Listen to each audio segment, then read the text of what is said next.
राधा स्वामी family, कैसे हैं आप सब? उम्मीद करती हूँ आप ठीक होंगे। चैनल को लाइक करें, सब्सक्राइब करें, कमेंट करें। आपका दिल से शुक्रिया होगा राधा स्वामी जी। जी राधा स्वामी जी, जी राधा स्वामी जी। आप अपने चैनल को बहुत आगे ग्रोथ करनी है, आप पूरा सहयोग दें। आपका दिल से शुक्रिया होगा राधा स्वामी जी।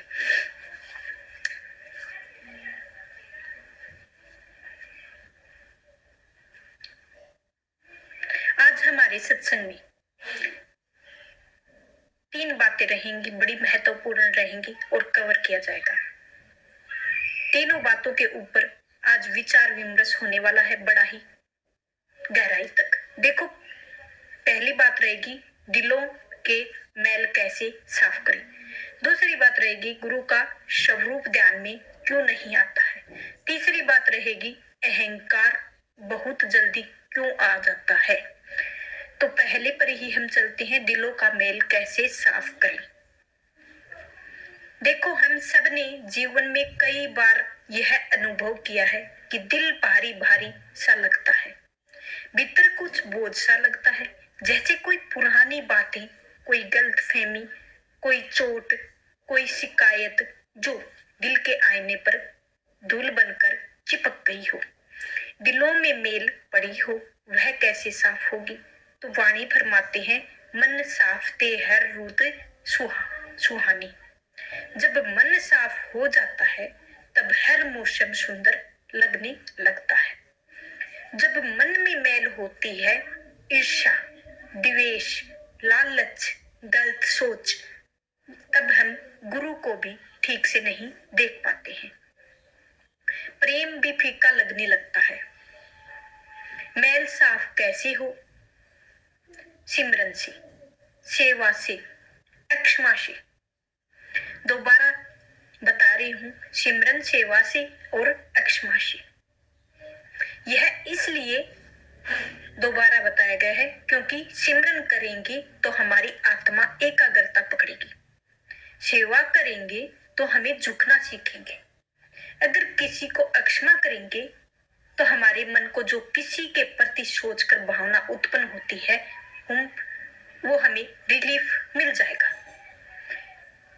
जब हम रोज बैठकर गुरु का नाम जपते हैं तो धीरे धीरे यह मैल जैसे पिघलने लगता है, जैसे कोई बर्फ की सिल्ली और सूरज की गर्मी धीरे धीरे पिघल रही हो। हम सोचते हैं कि कितना सिमरन करूं, क्या फर्क पड़ता है। तो भाई, हर बूंद जरूरी है। हर बूंद, एक एक बूंद से ही कितना बड़ा विशाल तालाब इकट्ठा हो जाता है। हर पल की कोशिश जरूरी है। दूसरी बात रहा हमारा गुरु का स्वरूप ध्यान में क्यों नहीं आते हैं। कई लोग कहते हैं हम बैठते हैं, पर गुरु का चेहरा ध्यान में ही नहीं आता है, तो आता भी नहीं है तो पल में ही चला जाता है। क्यों जाता है? क्योंकि हमारी आंखें बाहर की ओर लगी हुई है, हमारा अपने अंदर आंखों का कोई स्वरूप नहीं है। गुरु स्वरूप सदा हमारे भीतर है और हमारी आंखों के वासना, लालच, चिंता और दुनियावी ख्वाहिशों पे पर्दा पड़ा हुआ है। ध्यान का मतलब है पर्दा हटाना। गुरुजी कोई तस्वीर नहीं, यह प्रेम और शुद्ध प्रकाश है, जिसे सिर्फ और सच्चे स्मरण से देखा जा सकता है। हम गुरु के दर्शन तब करते हैं जब हम में हटा दे। और हमारी तीसरी बात आती है अहंकार बहुत जल्दी आ जाता है। क्यों आता है समझो, यह हमने सबसे बड़ा योग है, बड़ा रोग। योग कुछ भी मान लो, रोग की दवा पूरा समझने की कोशिश करनी चाहिए। क्या यह सबसे बड़ा रोग है? हम थोड़ी सी सेवा करते हैं, थोड़ा सा भजन कर लेते हैं, अंदर ही अंदर सोचने लगते हैं मैं कुछ खास हूँ, बाकी लोग तो ऐसे ही हैं। भाई, सेवा करने वाला तू कौन है? भजन करने वाला तू कौन है? सांस भी गुरु दे रहा है, नाम भी गुरु दे रहा है, शक्ति भी उसी की है। फिर कहा गया, कहां से आया मैं? वाणी कहती है, होम रोग बड़ा संसार अहंकार का सबसे बड़ा रोग है। तो भाई, जैसे शीशे पर उस धूल को जमी हूं तो सूरज के सामने होते हुए भी उसका प्रकाश प्रतिबिंब नहीं दिखता है। वैसे ही जब तक मैं है वह दिखाई नहीं देता है, मैं में रहेंगे तब तक नहीं दिखाई देगा। तो प्यारे सत्संग जनों, अगर हमें गुरु का दर्शन करना है, अगर हमें वह प्रेम, वो आनंद, वो मिलन चाहिए, तो सबसे पहले दिल की मैल की धोना है और सिमरन से, सेवा से गुरु के चरणों में समर्पण करना है। जैसे जैसे मेल हटेगा, गुरु का स्वरूप अपने आप ध्यान में आने लगेगा। फिर वह दिन दूर नहीं, हम भीतर भी अपने कहेंगे कि हे गुरु, तू तो सही था, यही था और मेरी आंखें बंद थी। गुरु अमरदास जी महाराज जी की वाणी बड़ी ही सुंदर तरीके से हमें समझा रहे हैं कि जग हो मैल दुख पाया, मल लागी दूजे पाया। कई सत्संगी कहते हैं कि जब हम सत्संग में बैठते हैं तो पहले ही 2-3 मिनट आपका स्वरूप होता है, फिर महाराज जी का होता है। फिर महाराज जी ने इस सवाल का उत्तर देते हुए कहा है, जिसके दिल साफ है वह उनका खेल है। मुझे तो अपने सपने की नहीं आते हैं और अच्छा शुरू करते हैं, और मैं पहले भी कई बार अर्ज कर चुकी हूँ कि मालिक ने इंसान को इस खूबी के साथ बनाया हुआ है, जो कुछ रचना उसने बाहर रची है वह सब इसके अंदर भी है, रख दी गई है, और आप भी अंदर हैं, आकर बैठा हुआ है। और इसीलिए जिससे उस मालिक से मिलने की चाह है, उसके लिए सब ऋषि मुनियों का यही कहना है कि मालिक को अपने अंदर ढूंढना चाहिए। अगर बाहर ढूंढे हो तो बाहर कहीं नहीं मिलता है। बाहर क्यों नहीं मिलता है? क्योंकि इससे जो साधन आंखें, कान, नाक, मुंह वगैरह वगैरह मिले हैं, उनकी ताकत उसको अंदर नहीं जाने देती है। पर जब यह अंदर जाता है तो वह आंखें भी और हैं, कान भी और हैं, नाक भी और हैं, मुंह भी और है। अर्जुन साहिब जी कहते हैं कि नानक से अखियां बयान, जिस दिसो माँ पीरे। वे आंखें यह नहीं, वे अंदर हैं। अगर अंदर जाकर तलाश करें तो वे मिल जाएंगी। अंदर जाकर उस शक्ति को देखो, उस धारा कहो कि धुन कहो, शब्द कहो, नाम कहो या आवाज कहो, सचखंड से चलकर कुल खंडों ब्रह्मांडों को बनानी हुई है, बताती हुई है कि ये मस्तक पर आती है। वेद उसी को नाद कहते हैं। नाद का अर्थ है आवाज, और ऋषि मुनियों ने उसे आकाशवाणी कहा है, मुसलमानों ने उसे निदाई कहा है, आसमानी कहा है। आसमान से आवाज आ रही है और समझ तरबेज उसे भांग कहते हैं, निदानी निदाबी कहते हैं, और गुरु साहिबान उसके नाम रखे हुए हैं क्योंकि उसके अंदर आवाज है, इसीलिए उसका नाम शब्द रख दिया है, क्योंकि वह हमेशा कायम और शिथिर है, कभी बदलता नहीं है, इसीलिए उसे सच कहा है। जितने भी यह रचना है यह बदलती रहती है, इसीलिए गुरु साहिबान ने इसे कड कहा है। गुरु नानक साहिब फरमाते हैं कि कुड़ राजा के, कुड़ प्रजा के, कुड़ संसार के उस शक्ति के द्वारा कुड़ कुल की मालिक ने सारी सृष्टि की रचना की है, इसीलिए उन्होंने इसका नाम हुक्म रख दिया है। गुरु नानक साहब कहते हैं कि हुक्मी होवन हाकर हुक्म ना कहिया जाए, हुक्मी होवन जी, हुक्मी मिले बाई, और हुक्म ही से उसे सब कुछ हुआ है। फिर आप कहते हैं कि हुक्म अंदर सबको, बाहर हुक्म ना मिले, तो आप भी अमर हैं, इसीलिए अपने आप को और उसके साथ जोड़ना है, वह भी अमर हो जाता है, इसीलिए उसका नाम अमृत रखा गया है। जिस अमृत को पीकर हम इतने भाग्यशाली बन जाते हैं, उस अमृत का हमें पूरा अच्छे से मालूम भी होगा कि अमृत से हमें क्या क्या लाभ होता है, अमर भी हो जाते हैं। वह बाहर नहीं है और अंतर है जो धुन हो रही है। यह वह अमृत, क्योंकि वह मीठे से मीठा राग हमेशा चल रहा है, कभी बंद नहीं होता है। उसे कीर्तन कहते हैं। बाहर का कीर्तन तो हम घंटे 2 घंटे करके छोड़ देंगे, पर जो अंदर का कीर्तन है वो हर समय हो रहा है। यह सब महिमा उसी के नाम की है। नाम धर्म खंड के ज्ञान, खंड शर्म, खंड कर्म, खंड इसको पार करता हुआ सचखंड तक ले जा जाता है। और मैं बाहर गया, वहां लोगों ने सवाल किया कि बाहर किसानों ने आपस में लड़कर कई सिर फोड़े हैं, लेकिन किसी को सचखंड और खंड ब्रह्मांड नजर नहीं आई। मैं तो यह कहने आई हूँ कि यह जो संसार धर्म खंड है, यह आगे उससे सूक्ष्म ज्ञान खंड है, आगे उससे सूक्ष्म श्रम खंड और कर्म खंड है, तथा और आगे उससे सूक्ष्म सचखंड है। क्या यह लोक स्थूल या जड़मंडल है? नहीं, यह इन आंखों के द्वारा नहीं देखा जा सकता, क्योंकि यह सब खंड ब्रह्मांड मन के पर्दों के पीछे है। पहले शरीर की स्थिति स्थिर करो और मन को एकाग्र करो, और फिर खंडों ब्रह्मांडों से होते हुए सचखंड चलो। जब उन्होंने अपने ख्याल को अंदर ले जाकर उस आवाज के साथ जोड़ दिया, तो वे अपने घर चले जाएंगे। इस रास्ते का नाम मार्ग कहते हैं। जब तक मन बाहर दौड़ता है, तब तक हम 9 द्वारों को नहीं छोड़ते हैं। हम मन के मार्ग पर है। मन ने हमें पकड़ रखा है। यदि 1-2 मन के मार्ग से हटते भी हैं, तो मन हमें फिर से मना लेता है।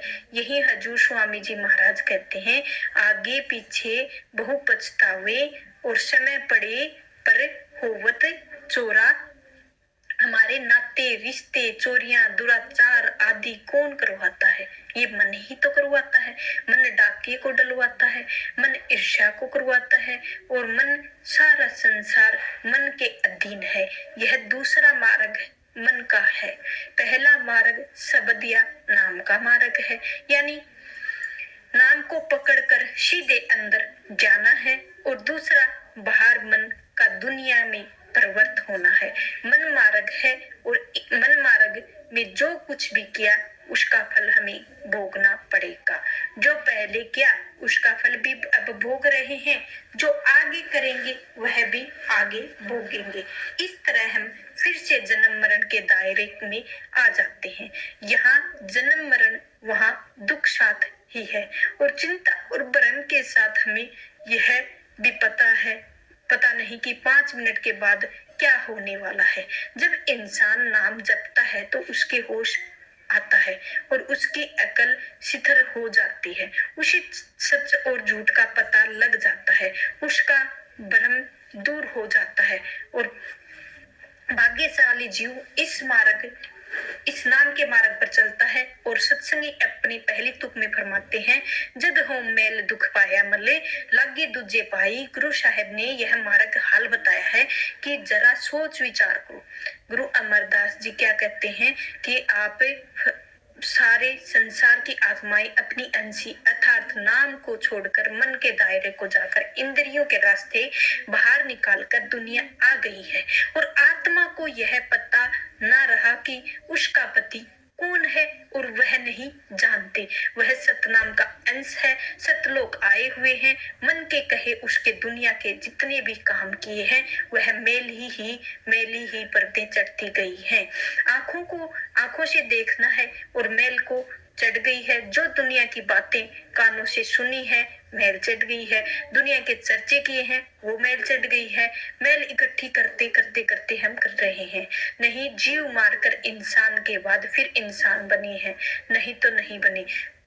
वह कभी सांप, कभी कुत्ता, कभी बिल्ला, कभी सुअर बनते जाते हैं। नाम मार्ग को छोड़कर वह नीचे के नीचे ही चले जाते हैं। गुरु साहब कहते हैं कि जीव में यानी अहंकार के दायरे आ गया है। मैल चढ़ा ली है। जितनी मैल इकट्ठी है उतना ही वह अपने घर से दूर होता है। और नाम को छोड़ने की देर थी, वह द्वेष और में आ गया है। जितना द्वेष आया उतना ही नाम दूर होता गया। अगर वह नाम मार्ग और की ओर जाए तो मैल दूर हो जाए। जब वह नाम मार्ग से दूर होता गया तो मन में मार्ग में आ गई और उसकी सूझबूझ गायब हो गई।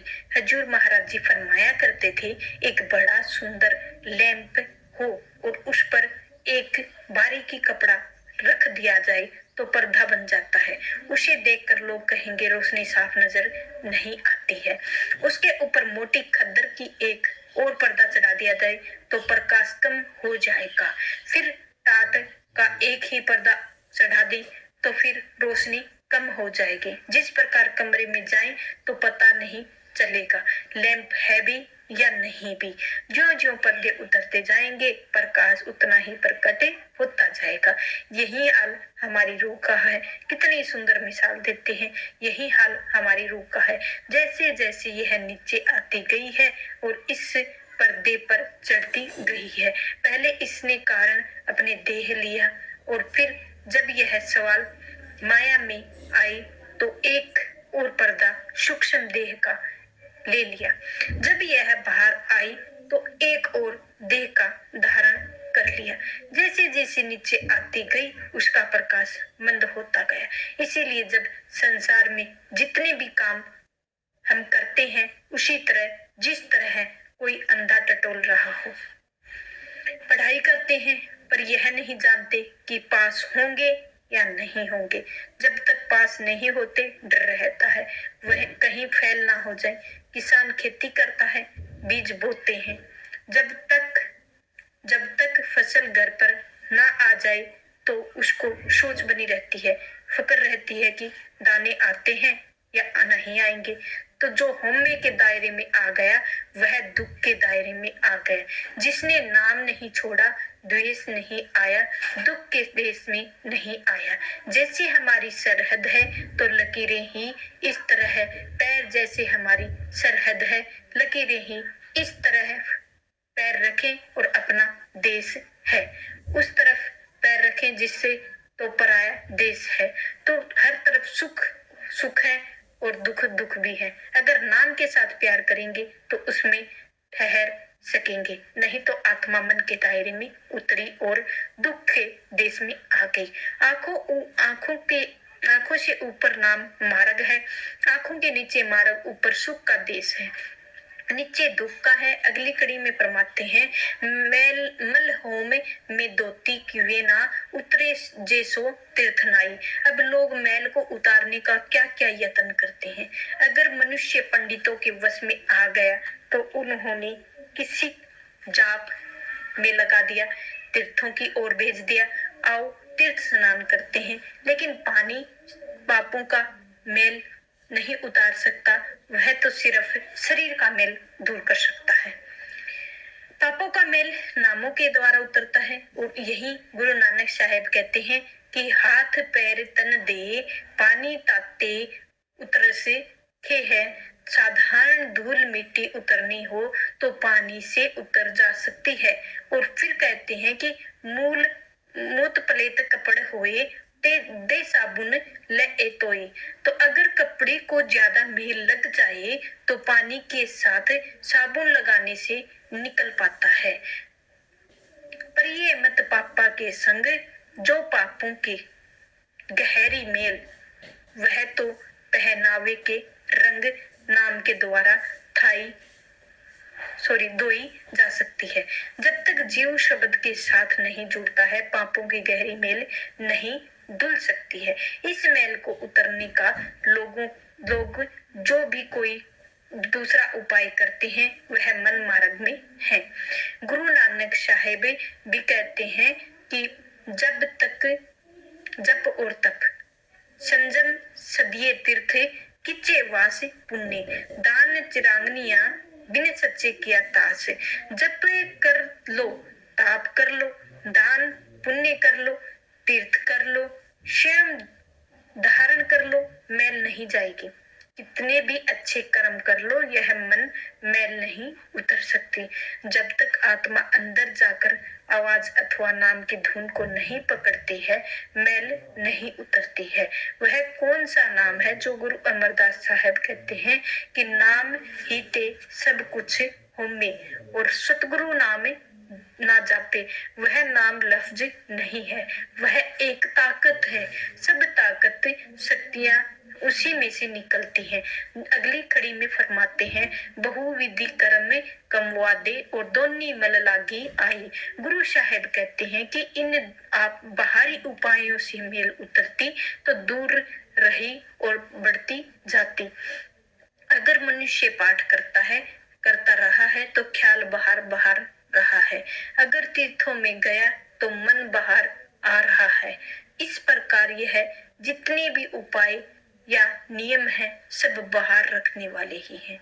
दान पुण्य किया है, उसका फल भोगने के लिए संसार में आना पड़ा है। दान पुण्य बुरा नहीं है, यह मन का साधन है, और मगर इसमें मुक्ति नहीं है। शो गुरु साहिब कहते हैं कि इंसान जितना बाहर जाता है उतना ही मैल इकट्ठी कर लेता है, जितना अंदर चढ़ता है उतनी ही मैल उतरती जाती है। जब घुटनों तक आया, यानी जब घुटनों तक शरीर शून्य हो जाता है तो थोड़ी मैल उतर गई है। घुटनों तक आया तो मैल उतर गई, और कंधों तक आया तो मैल अधिक मैल उतर गई। आंखों तक आया तो अंदर के नाम तक जुड़ गई, मैल उतर गई, सारी मैल उतर गई। अगली कड़ी में फरमाते हैं, पढ़िए मैल ना उतरे, पूछो ज्ञान जाए। गुरु साहब कहते हैं कि मेरे कथन को यूं ही स्वीकार ना करो, बल्कि जो लोग कहते हैं कि पढ़ने से पाप उतरते हैं, उनसे जाकर पूछो कि तुम्हारी मैल उतरी, मुक्ति हुई। अनुभव यही बताते हैं कि पढ़ने से मुक्ति नहीं है। अगर पढ़ने से मुक्ति होती तो सबसे बड़ा पंडित रावण हुआ था। विचार करो, वह 4 वेदों का पंडित ही नहीं बल्कि व्याख्याकार भी था। उसका मन उसके वश में था। मन को वश में, और सीता क्या वह सीता को उठा कर ले जाता? मन वश में पढ़ने का वश में आता, और तीर्थों में जाने से उसके अंतर नाम राग सुना था। वश में आ जाएगा तो इसे वश करने का सही उपाय है। अगली कड़ी में फरमाते हैं कि मन मेरे गुरु शरणी आवे, ता निर्मल होए। सो गुरु साहेब उपाय बताते हैं कि मैल किस प्रकार उतरती है। आप कहते हैं कि भले लोगों, अगर बड़े भाग्य मनुष्य से जन्म मिला है तो उसको हम अच्छा करें, मैल उतारने की, सुख के देश पहुंचने की पूरा कोशिश पूरे गुरु के साथ करें। अंदर जाना चाहते हो तो किसी की वाकिफ कार यानी जानकर उसके पास जाना पड़ेगा। दुनिया में कोई साधारण हुनर बगैर गुरु नहीं आता है। अगर डॉक्टर बनना चाहते हो तो डॉक्टर के पास जाना पड़ेगा, उसकी संगति करनी पड़ेगी। अगर खेती करना चाहते हो तो किसान की संगति करनी पड़ेगी। हल चलाना, खेती सीखना पड़ता है। उसी प्रकार अगर नाम की जरूरत है तो पूरे गुरु की संगत की आवश्यकता पड़ेगी। अगली कड़ी में फरमाते हैं, मन मुखी हरि हरि कर थके मेल ना सके। तो ये कई लोगों ने जप और जोर दे रखा है। कोई राम राम कहता है, कोई अल्लाह अल्लाह कहता है, कोई अरे कोई पुकारता है, कुछ पुकारता है, और कोई कुछ पुकारता है। सब समय बर्बाद कर रहे हैं, बाहर ही बैठे हैं, बर्मों में ही भूले हुए हैं।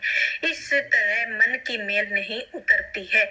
अगली कड़ी में फरमाते हैं, मन मैली भागती ना होवे, नाम ना पाया जाए।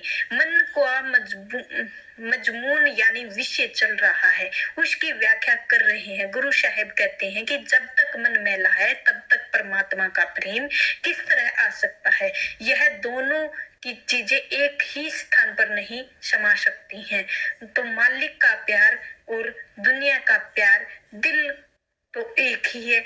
अगर परमात्मा का प्यार हो तो दुनिया नहीं, और अगर दुनिया है तो परमात्मा का प्यार नहीं। अगर दिल एक ही है तो वह बाहर दुनिया में जाता है तो नाम कहाँ, पहले दिल को साफ करो। अगर दिल में दिन रात दुनिया के बेटे बेटियों का ख्याल है तो नाम कहाँ आ सकता है। किसी को भी सवारी का प्यार है तो किसी को हार्ट हवेली का। अगर किसी को प्यार छोड़ दें तो उसके स्थान पर नाम का प्यार आ जाए तो अगली कड़ी में फरमाते हैं कि मन मुखे मेल में मेल मोए जासनी प्रति गवाए। मन मुखों के होमों में नहीं छोड़ो और अपने अंदर दुनिया का प्यार रखकर इस दुनिया में, मेरी दुनिया में ख्याल लेकर और आप वापस दुनिया में आ गए। दुनिया के ख्याल लीन इंसान मारकर जल्दी ही लौट कर यहाँ आ जाता है। उसी ही घर में ना तो जन्मों पड़ोसियों के घर में आ गया या दूर नहीं जाता है। गुरु साहिबान कहते हैं कि जो दुनिया के प्यार में डूबे हैं उनकी कोई इज्जत नहीं है, बेइज्जती होती रहती है। जब मृत्यु के बाद वे धर्मराय के दरबार पर जाते हैं तो धर्मराय हिसाब मांगता है। इज्जत तो उसकी है जिसके हिसाब से नहीं देना पड़ता। बेहिसाब वही है जो नाम की तरफ आ गया है। जब जीव अंदर नाम के साथ जुड़ गया तो धर्मराय के देश में ना रहो और हिसाब कौन लेगा। धर्मराय का हिसाब खत्म हो गया है। अब अगली कड़ी में फरमाते हैं, गुरु प्रसादी मन बसे और मल हो में जाए समाई। अगर यह किसी के नाम की वाकिफकार की संगति करे तो उससे उपदेश पाकर नाम के साथ जुड़ जाए। मैल उतर जाएगी और ख्याल फैलना बाहर, ख्याल फैलना इकट्ठा करना है। अंदर ख्याल लगाना है और मेल उतारनी है। बाहर जितना भी दौड़ेगा मेल ही मेल है। जब अगली कड़ी में फरमाते हैं कि जी अंधेरे दीपक बोलिए ती गुरु ज्ञान अज्ञान जताई। अंधेरे मकान में दिया जला दो फौरन प्रकाश हो जाएगा। उसी प्रकाश 9 द्वारों में अंधेरा है, नाम का दीपक जला लो अंदर प्रकाश हो जाएगा। गुरु नानक साहिब कहते हैं कि ज्ञान ध्यान धुन जानिए कथ कहाविश हुए। उस धुन को पकड़ता है वही ज्ञान है। बाकी बाहर के जितने भी पंडित हैं, ज्ञानी हैं और अनजान तो है ही, अंदर प्रवेश कर गया है वही सच्चे ज्ञानी है। जो अंदर प्रवेश कर जाता है वही सच्चे ज्ञानी है। जो अगली कड़ी में फरमाते हैं, हम क्या हम करेंगे वह मूर्ख गवार। उसी बात को दूसरी तरह से समझाते हैं कि बात एक ही है। नाम मार्ग और तन मार्ग की तुलना कर रहे हैं। जो मार्ग में आ गया वे अंतर में जो नाम की धारा आ रही है उसे भूल गए। तो कहते हैं कि हम यह करते हैं, हम वह करते हैं, तो हम करेंगे। इस अहम भाव के द्वारा मन मार्ग आ गया है। यह दायरा क्यों छोटा कर लिया है? क्योंकि जो नाम की धारा थी उसे बिछड़ गए हैं। जो किसी नाम की बेदी, नाम की युक्ति लेकर अभ्यास करना मालिक की दरगाह में पहुंच गए। उन्होंने अंदर जाकर कहा, एक ओकार सतनाम करता है रुख और किसके जरिए प्राप्त होता है? नाम की धारा के जरिए। उन्होंने उस धारा का अथवा शब्द के साथ संबंध जोड़ लिया है। उनका कथन है और वह धारा आत्मा का ताकत देती है। आत्मा मन की ताकत देती है और उनका आपा भाव दूर हो जाता है। बड़े दायरे में चल गए हैं और दुख से निकलकर सुख में चले गए हैं। जिन्होंने शब्द की धारा को नहीं पकड़ा वह मन के दायरे में बैठ जाते हैं। जो मन मार्ग चले गए हैं गवार हैं, मूर्ख हैं और सूझबूझ कर नहीं है। अगली कड़ी में फरमाते हैं कि करने वाला विसारिया दूजे भाई प्यार। जो कारण हार करतार है, जिसका वह बंदा है, उसे जीव भूल बैठा है। उसे यह भी पता नहीं है कि इसकी हर करतूत को वह देख रहा है। जिस प्रकार घोड़े के गले में रस्सी डालकर उसे एक बड़ी हवेली में छोड़ दिया जाए तो वह समझता है कि उसे कोई नहीं पकड़ सकता है, पर उसे यह नहीं पता कि उसका मालिक भी जब यह चाहेगा रस्सी खींच सकता है। उसी प्रकार जीव भी भूल गए हैं और भूल में ही फंसा हुआ है। जब इसे नाम का पता लगेगा तो कहेगा जो कुछ नाम ही नाम है, तभी यही बंधनों से छूटेगा, आजाद हो सकेगा।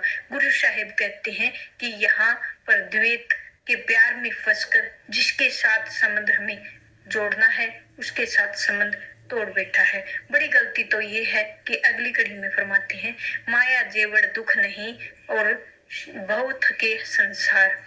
माया के बराबर दुख कोई नहीं है। जो नाम को छोड़कर माया में आ गया है वह एकता को छोड़कर द्वेष में आ गया है, भ्रम में आ गया है, चिंता में आ गया है। चिंता का दुख जिसका संबंध नाम से टूट गया है। माया देश में आ गई है और अपनी अपनी पूरी उम्र दुख में ही बिता दी है। इसी देश में कर्म किए हैं और उसके फल स्वरूप मरने के बाद धर्मराय के सामने पेश होना पड़ता है। यह दुख जो उसने दी वह और दुख है। नरकों में चला गया ज्यादा दुख है। सो जीव ज्यों ज्यों मार्ग के पीछे हटता है दुख ही दुख प्राप्त होता है।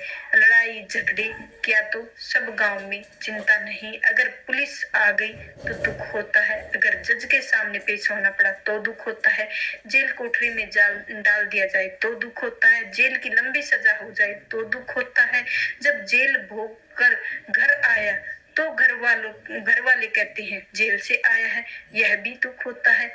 अब अगली कड़ी में फरमाते हैं कि गुरुमति सुख पाइए सच नाम और तार। अगर सुख प्राप्त करना है तो नाम से जुड़ो और दिल से दुनिया का प्यार निकाल दो। नाम का प्यार पैदा करो, ज्यों ज्यों दुनिया का प्यार छोड़ोगे त्यों त्यों नाम का प्यार आता है। मनुष्य जन्म पाकर अगर कोई फायदा करने वाला काम करना है तो वह नाम की कमाई करना है। मनुष्य जन्म मिलने से भी नाम की कमाई नहीं तो बड़ी गलती है। अगली कड़ी में फरमाते हैं, जसनु मिले सो मिले होए तिसे बलिहारे जाऊं। शब्द में अंत में गुरु साहिब फिर वही उपदेश देते हैं कि अगर कोई वह चाहे मन मार्ग से निकलकर अपने आप को मार्ग में आ जाए तो वह संभव नहीं है, बल्कि जब तक मालिक को यह मंजूर नहीं है मन मार्ग से निकलकर नाम मार्ग की ओर तब तक नहीं आ सकता है। मालिक के उस तरफ लाना चाहिए और सबकी चाबी घुमाता है और उसके अंदर जिज्ञासा पैदा होती है और गुरु की तलाश करने लगता है। खोज करते करते संतों की शरण में आ जाता है। वह गुरु की हिदायत पर चलने लगता है और अभ्यास करता है, मालिक की गोद में चला जाएगा। लेकिन अगर मालिक मंजूर नहीं है तो उल्टा ख्याल ले लेगा और गुरु अमरदास जी कहते हैं, जिसकी चाबी उस मालिक ने घुमा दी, जिसने कमाई की वह बहादुरी, उसका दुनिया में आना मुबारक है। अगली कड़ी में फरमाते हैं, ए मन भक्ति रतिया सच्चे वाणी निज थाई। जब यह किसी गुरु से हिदायत लेकर नाम के मार्ग की ओर जाता है तो ध्यान लगाएगा, यह आंतरिक वाणी के घर में जुड़ जाएगा, अपने नाम पहुंच जाएगा। जो भी नाम के साथ ख्याल करते हैं उसका गुरु साहिबान कहते हैं कि मन नाम के रंग में रंग जाता है। बाकी जिनकी जीवा दुनिया की बातें करके दुनिया के रंग में रंगी हुई है, लेकिन जिन्होंने अंतर के नाम को स्वाद ले लिया है और जानते हैं कि संवाद पक्का है और सच्चा है, उसके मुकाबले में अब स्वाद कच्चे और फीके हैं। फरीद साहिब कहते हैं कि फरीदा शक्करखंड नेवात गुड़ मक्खियां मांझा दूध सब व्रत मिटिया रब ना पूजन दूध। फिर अगली कड़ी में फरमाते हैं, मन रते जीवा रति हर गुण सच्चे गाओ। नाम का स्वाद लेते हो जिन्हें कान उस राग को सुनते जाओ। स्वाद लेने वाले की ताकत नाम का रस लेती है और वो दिन रात हरि के गुण गाते हैं और हरि का ही गुण गाते हैं। दिन रात निरंतर धुन रही है वही हरि का गुण है और उसको सुनता है और मालिक के साथ बातचीत करता है। जो बाहर के महात्मा आकाशवाणी से पढ़ते हैं और आंतरिक वाणी में नकल उतारते हैं, वे बाहर की वाणी असली नहीं, जो स्वाद है असल में वह नकली नहीं।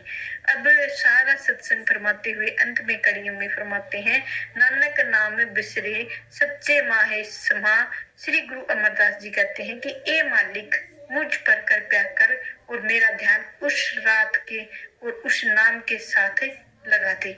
बाकी जितना संसार है मालिक के गुण नहीं गाता, दुनिया के गुण गाता है और एक ही विनती करते हैं मालिक के साथ करनी है और मालिक अपनी शरण में बख्शिश दे, ताकि हमारा नाम भी सुमरन के साथ जुड़ सके और तेरे साथ जल्दी से जल्दी हम मिल सके। बाबा जी की तरफ से बहुत बहुत प्यार और आशीर्वाद आप सभी के लिए। और आज का आज की वीडियो इधर ही समाप्त होती है। आपका दिल से शुक्रिया होगा राधा स्वामी जी। चैनल को लाइक शेयर सब्सक्राइब जरूर करें। आपका दिल से शुक्रिया होगा राधा स्वामी जी। जी राधा स्वामी जी।